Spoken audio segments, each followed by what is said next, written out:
Bismillahirrahmanirrahim. Assalamualaikum warahmatullahi wabarakatuh. Maha suci Allah, segala puji dan syukur kita panjatkan kehadirat Allah. Semoga kita selalu dalam berkah lindungan dan ampunan Allah Subhanahu wa taala. Subhanallah walhamdulillah astagfirullah Allahu akbar. Kembali saya dari tim Rajalun Nusantara. Kali ini akan mengangkat terkait dengan doa yang dikabulkan.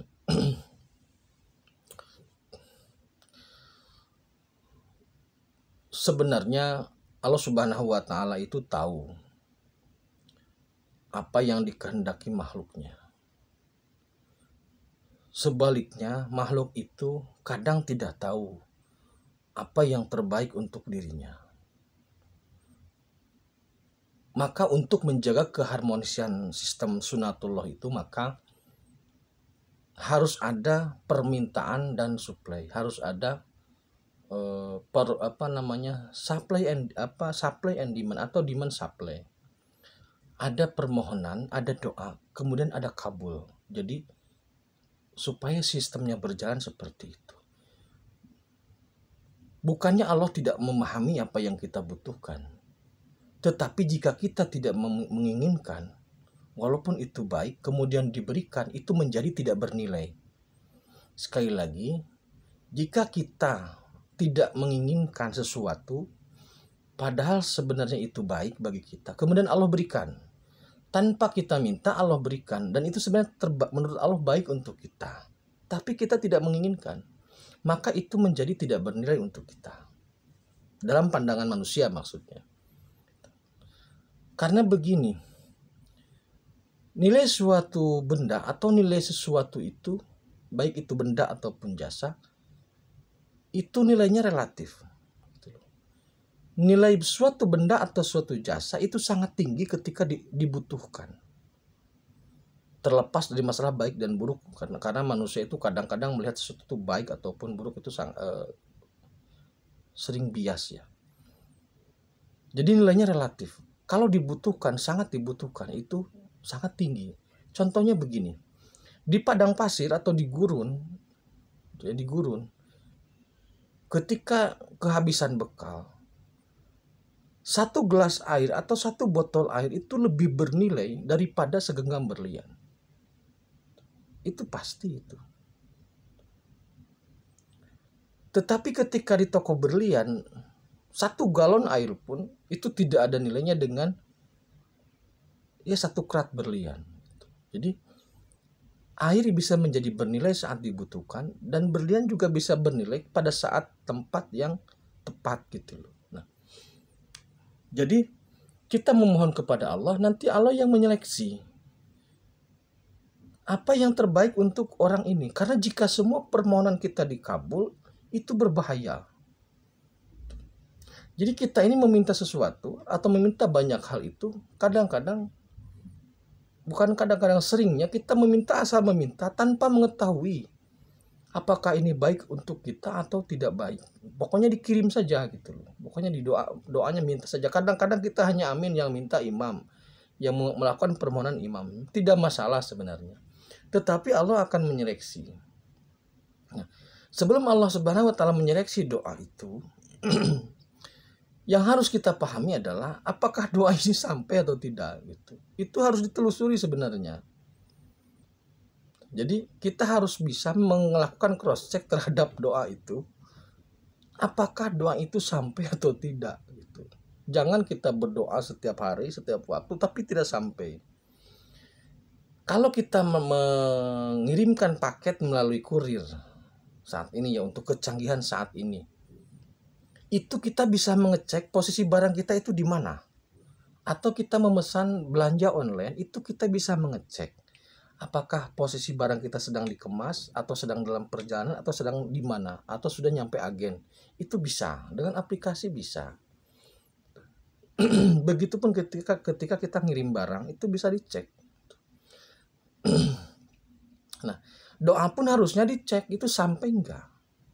Karena begini, kalau kita mengirim paket, kemudian alamat yang kita kirimkan salah, itu biasanya kembali. Atau COD tapi barang tidak sesuai itu kan kembali kepada pemilik. Nah, kita mengajukan permohonan doa, kita tahu nggak bahwa doa itu sampai atau tidak? Karena kalau doa itu walaupun tidak sampai itu tidak balik lagi. Jadi keyakinan kita selama ini doa itu sampai gitu. Ya sudah sampai saja lah. Ya sudah anggap saja sampai gitu. Anggap saja sampai. Ketika doa itu sampai, didengar atau tidak? Didengar atau tidak? Itu juga masalahnya lain. Jadi sudah sampai, didengar atau tidak? Sesudah didengar atau tidak, dikabulkan atau tidak? Jadi tahapannya begitu, sampai didengar, dikabulkan. Nah, ada ada pendapat yang mengatakan bahwa doa itu pasti dikabulkan, tetapi biasanya ada yang ditangguhkan, ada yang ditukar dengan pahala atau untuk pengampunan dosa, ada yang langsung dikabulkan. Maksudnya ada yang dikabulkan sesuai keinginan, ada yang ditangguhkan, ada yang untuk tambahan pahala. Ada yang berpendapat seperti itu. Ada yang berpendapat seperti itu. Nah, dalam pandangan kami tim Raja Wali, ketika doa itu sampai dan didengar, kemudian Allah mengabulkan. Umpamanya Allah akan mengabulkan. Doa itu ada 5, umpamanya permohonan seorang itu ada 5. 1 ingin selamat di dunia, yang kedua minta rezeki, yang ketiga minta anak soleh, yang keempat minta rumah tangga yang baik atau yang sakinah, dan yang kelima minta dimudahkan ketika sekarat. Lebih gampangnya di doa selamat lah. Allahumma inna nas'aluka keselamatan fid din gitu. Jadi minta sehat, minta rezeki, minta tambah ilmu gitu kan. Dan kemudian minta dimudahkan dalam sekarat. Sebenarnya malaikat bingung ketika catatan itu dikirim, itu kan bingung sebenarnya. Orang ini minta selamat, minta sehat, minta tambah ilmu, minta tambah rezeki, tetapi minta dimudahkan dalam sekarat.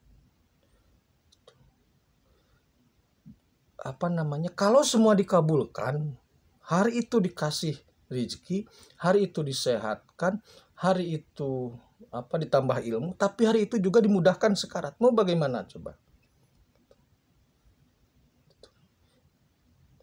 Lah itu kan untuk doa sekarat untuk nanti, bukan untuk sekarang. Ya kalau untuk nanti ya jangan dibaca dulu, kan begitu harusnya. Kalau dikabulkan bagaimana? Ya, jadi doa itu tidak semua dikabulkan karena memang Allah tahu mana yang terbaik untuk makhluknya dan mana yang belum tepat untuk diberikan. Kalau dikasih rezeki dengan secara bersamaan dikasih kemudahan sekarat, untuk apa gitu. Jadi kalau memilih doa hati-hati, jangan karena doa itu berbahasa Arab kemudian tidak dipahami artinya, amin aja gitu loh. Dipahami dulu artinya apa. Kalau minta sekarat jangan dulu minta dimudahkan sekarat karena sedang hidup gitu. Itu. Nah itu jadi doa itu kalau memang dia mukmin yang baik, insya Allah dikabul.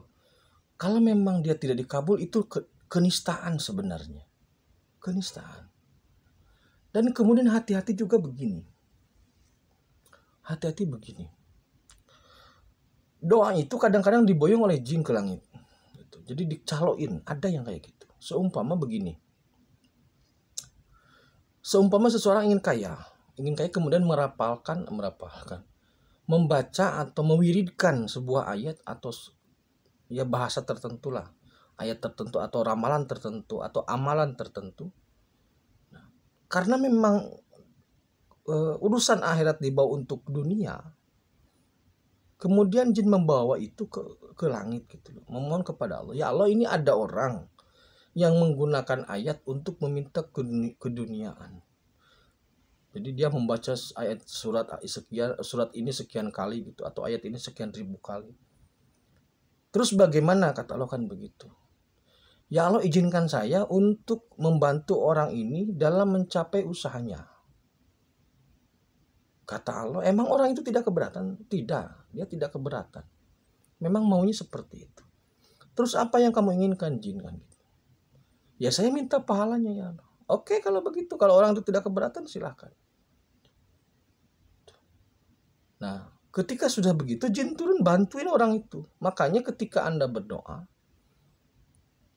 apalagi mengamalkan wirid-wirid tertentu untuk keduniaan, itu doanya dicalokin jin, itu pasti begitu. Itu pasti begitu. Karena begini, ayat itu karakteristiknya netral. Ayat maupun sholawat itu karakteristiknya netral.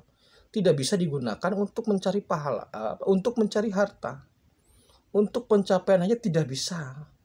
Ayat kursi untuk mengusir jin ya tidak bisa. Kalau kursinya mungkin bisa lemparin begitu kalau kena gitu.